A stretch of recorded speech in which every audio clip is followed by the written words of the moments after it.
The senior enlisted advisor from every branch of service has spoken to Congress. Some of the issues that they spoke about were troop housing, troop pay, and troop medical access or access to medicine. Or, God, I'm not a grammatician.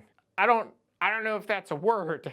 I am going to tell you guys how I would solve some of these problems, or kind of one of the most important problems at the end of this video. I'm going to kind of talk about what I've read, what I've seen so far, kind of some of my thoughts, and please comment, right? If you haven't, please subscribe, hit that subscribe button so I can get you as a subscriber and I can see you again. That wasn't creepy. All right, so the first thing I want to say is that I think that there was a pretty significant sense of urgency in the testimony from our senior enlisted. Okay, it very much seemed like everybody acknowledged that this is a massive problem, and it's a problem that we need to address right now. And I could not have been more happy. I was pretty torn. I was pretty apprehensive on what this was going to look like, okay? I've been in a lot of military meetings, and I think I said this in the last video about the same topic, but I've been in a lot of military meetings, and a lot of times what ends up happening is just people talk about things and they kind of acknowledge things and they say, yeah, this is a problem, we need to do something about this, and then nothing actually ever gets done. It kind of gets left spoken about. And a lot of times nothing actionable even gets talked about, and even if something actionable does get talked about, it doesn't necessarily get actioned. I feel like I said action way too many times right there, but there's no way for me to go back because I don't have like a time watch or any cool gizmos. Master Chief Petty Officer of the Navy, James Honea. I hope I said his name right, but my name is von Letkeman, and nobody's ever said it right in my entire life. Had some of the best quotes, some of the best zingers that I saw in the whole thing, okay? And I'm going to summarize it for you. He said, we need to address these problems and aggressively address them right now because they are going to get worse and worse, and we are way behind the curve at this point. That's effectively what he said, and I loved hearing it, okay? I know a lot of Navy guys. I know a lot of people in the Navy, and I know a lot of them are extremely frustrated, not just with the shore side living conditions, but also the seaside, the underway side. I don't know what the Navy calls that. What do you call your living conditions on the ship? Living conditions on the ship? That seems like it would be too easy for any branch of service to just call it that. It was pretty cool seeing Master Chief Petty Officer of the Navy not being petty. Hopefully I don't lose subscribers, followers over that. Very poor joke. But them saying that we have to start addressing these things today. Now, I'm going to talk about the Army just as an example. So the Army is allotted about $1 billion a year for housing, like I think in general, but part of that is supposed to go to the maintenance and upkeep of military lodging, okay? And there are some estimates putting the need at well over $6 billion more than we're currently getting to fix housing. I don't know where these estimates are coming from because I don't think that it would cost that much to fix some of the major issues that we're seeing. And again, I'm going to talk about that at the very end of the video. The conditions in the Space Force seem to be relatively good.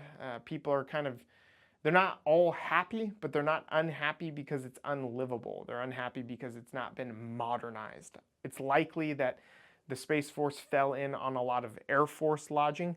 And so, they probably had decent lodging to begin with. I'm not in the Air Force, so I don't know. I don't want to put words in y'all's mouth. But based on what I've seen on Air Force installations, it does seem like the general quality of life is a bit better. Now, a lot of this stuff is getting put kind of on hold, or they're pumping the brakes a little bit in anticipation of the results of the Quadrennial Review of Military Compensation. This is a study, basically, that's done about every 4 years, or exactly every 4 years. I don't know why I said about, probably because I'm an intel analyst.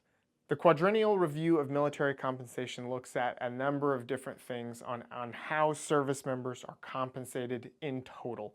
A lot of people don't factor in, for example, the medical care that we get, and I get it. Sometimes it's hard to get access to, but there is a value you can assess with that, okay? And so the results of that won't be available until early 2025. And so a lot of the kind of actions that individuals want to take based on this testimony and based on the plan that our seniors are coming up with. It's just not going to happen until the results of that study are out. And personally, I think that's good for us. Okay, I think the more data they can collect, the worse that they're going to see kind of the living conditions are. It is a literal running joke. It is a literal running joke that every barracks in the Army has mold in it, and I assume it's probably very similar for the Marine Corps. The Government Accountability Office, which I didn't even know was a thing, but the GO went to 6 different installations and found the living conditions at every single one of them subpar. Now, quality of life is not just housing, and I've talked a lot about housing. Quality of life is also pay and access to medical care. Okay, I didn't see a ton of talk about the medical care access specifically in my readings. Now, that doesn't mean that they didn't talk about it, but I am going to talk about the pay because that is something that they talked about, that they were very brazen about. So 2007 was actually the last time that we had a targeted pay increase, and that means not just a percentage pay increase to attempt to keep up with inflation, but also an additional pay increase on top of that. So 2007 was the last time enlisted and warrant officers specifically got a targeted pay increase instead of just the percentage that the military does every year. And that percentage fluctuates based on a number of factors. This year we're getting a 5.2% pay raise, which many of us have seen at this point. If you haven't seen it, you got to go to finance. Good luck with that. You have to go to finance and get that sorted out because you should have seen a 5.2% pay increase. And it's great. It's phenomenal. I'm happy that everybody's getting more money, but it's still not enough to keep up with the like 11% inflation. But it was actually Master Sergeant of the Air Force Joanne Bass that brought this fact to light. She clearly did her research. She clearly came prepared with facts, and I love that. It shows me that she legitimately cares. She knew the historical data. This has not happened. And so now what's being talked about is fully funding, and I know I'm doing a lot of air quotes in this video, okay? I'm trying something new, don't judge me.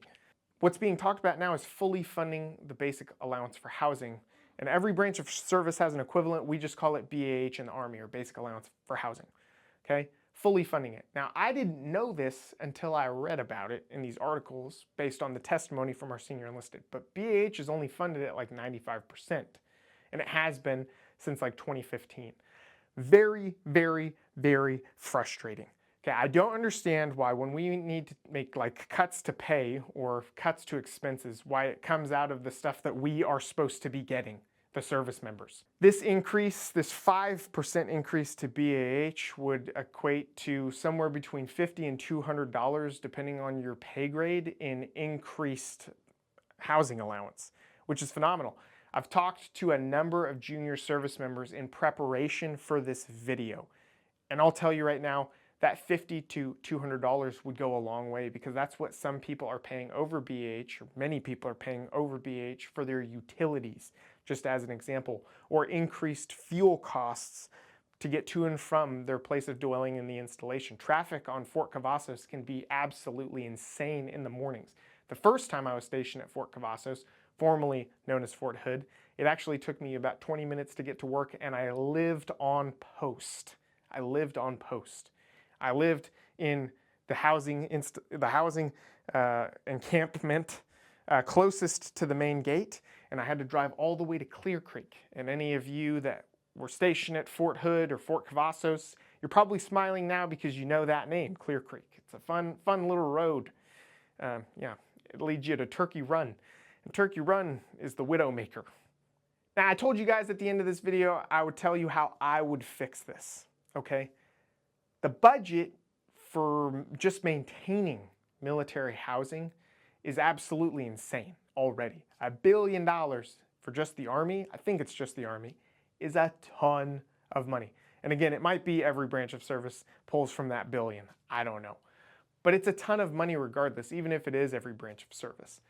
I'm not sure how that money is getting funneled to the services that actually do upkeep on the installations.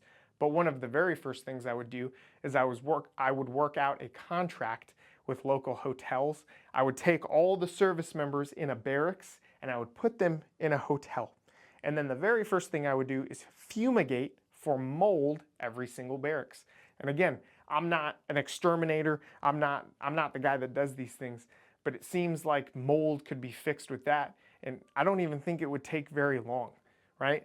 But I would aggressively address the mold issue in every single barracks first, because that's literally making people sick. If the laundry room is not maybe completely up to snuff, people are able to do laundry somewhere else, but they can't sleep somewhere else, more than likely. Okay, they have to be physically in the barracks. And so the mold issue is the first thing that I would address. I don't know why BH was not funded at 100% before. I never would have stopped that in the first place, but I definitely think that needs to come back. BH should not be underfunded, especially given how crazy the inflation in rent is around some military installations. I would aggressively go after the landlords and renters surrounding military installations and figure out why they're absolutely scalping our service members when you can literally look online and find out how much they make in BAH. I would definitely very aggressively go after that. How I would fix access to medical is you have to have more providers. There are not enough providers for the people that are currently in. You need more providers. I don't know how that gets worked, but that to me is really the only solution to access to medical care, is to give us access to more medical people. That's it. That's the solution to the problem. That's what we're looking for. And I think that would very quickly, it would take time, right? Because it takes years for people to get through any kind of medical course, but we could push it. I mean, we could help bring people in, entice people with various incentives, whatever. I truly am pleasantly surprised at the results of this. I'm pleasantly surprised with what I've read. I'm pleasantly surprised with the sense of urgency I feel in what I read. I hope at some point I can watch some kind of video on this kind of stuff. I really hope that becomes available to the public. But again, I think this is definitely a step in the right direction.